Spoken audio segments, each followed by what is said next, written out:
Cover up tattoo. Kaya natin takpan yan kahit colored pa.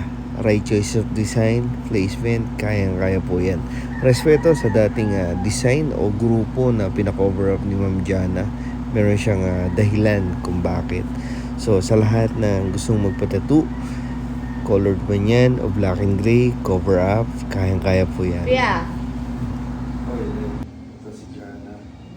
So, respeto previous artist, cover natin siya. May sinend ka flower, no? Hindi ka pa natin. So, ayun. Happy Father's Day sa lahat. Sunday ngayon. Cover up yung gagawin natin kay Jana. So, sa lahat ng gusto magpa-tattoo, may always on the go 24/7. Who's next, and? God you, bless. Lord. Thank you, Lord.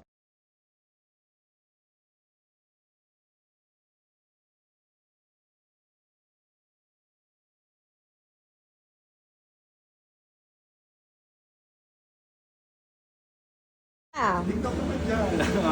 Madam Jana. So, puro cover up yung tinatato natin. Kamusta naman? Napakapagpusisi ni Kuya, tapos may it na detalye. Oh.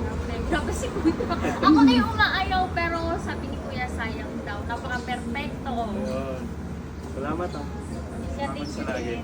And yun, si Ma'am Jana, matagal natin tinatato niya. So, sa lahat ng gusto magpatato, happy Sunday, happy Father's Day sa Father's Day. lahat. More